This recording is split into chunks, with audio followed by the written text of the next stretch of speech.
So we're out here today, we're going to talk a little bit about fascia, rake, drip edge existing that's on a home when we're doing a siding project. So generally when we do a siding project and we're doing fascia metal or rake metal or eave metal. So for clarity, fascia metal is all the metal around the top edge of the home.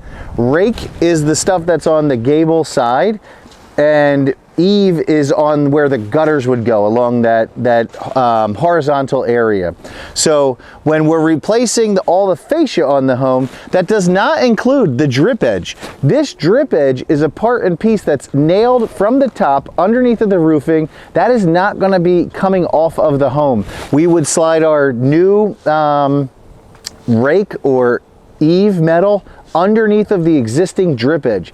Now in this particular scenario, the client's eave and rake and all the fascia metal and their drip edge is painted green, and they're going with a new black trim on here. So if we just slid that in here, that green would be totally out of place, it wouldn't look well, and it's something that what we're doing is trying to make everything look awesome. So in this scenario, we're actually going to be capping over top of the old drip edge.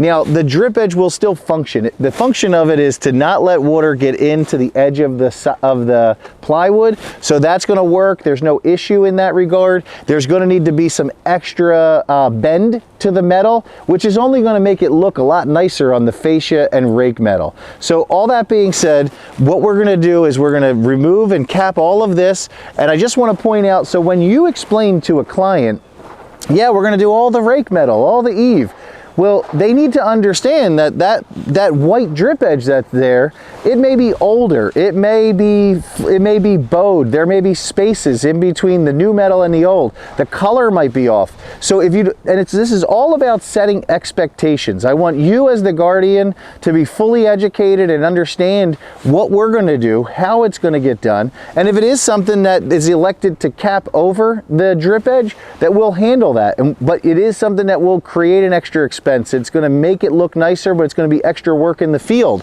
The other thing is that when you're doing fascia metal, sometimes the drip edge is actually bent right into the metal, so that wouldn't be a scenario. You will be able to tell that when you look at it, and there's a little kick out that goes underneath the shingles.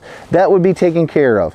In other scenarios, there's no drip edge, but the metal was put on, usually in a new construction setting, where the metal goes up and underneath of the shingles, and it's nailed in place there. So similarly, we may actually do a bend kick out, a bend underneath, bend right up to the top.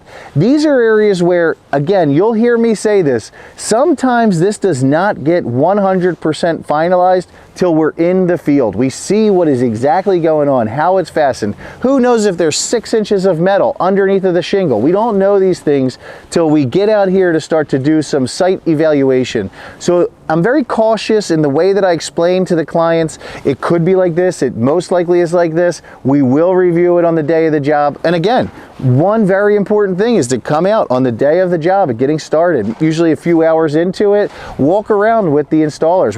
I like to do it with the homeowner and the installers if I can work it out. So all the things that I've said to the homeowners as expectations, I've written down on the agreement. I review with the installers. If they have any issues, challenges, concerns that they see over and above, or if a way that I was presenting is not the best way, they can offer it, we can understand why, and we can set the expectations of the homeowners at that point.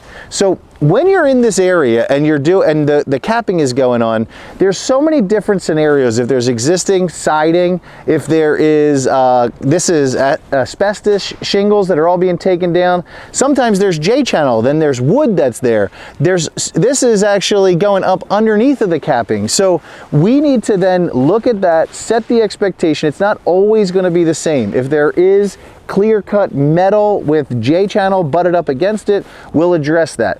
When we'll do it in a similar fashion, is what I mean by we'll address that.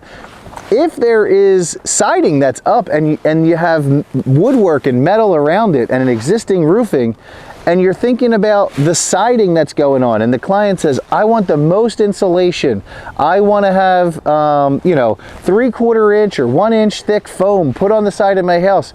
But the challenge is if you start building this siding out, now your fascia metal is going to be stuck in some. So that may create extra bends of metal that needs to come out and over top of the drip edge. As well, it may not look the same as all the rest of the homes. So that's definitely important for setting expectations as well. So with all that being said, you definitely want to make sure that you look at it. If you need to take pictures, that's the most important thing. So we at the office can review it. You can come and sit down. We can see what the expectations are. We write everything out for the client so they understand it, and then we review it on the day of the job. And if there's any changes, we create a satisfied client all the way through the process. Thanks for sticking with me.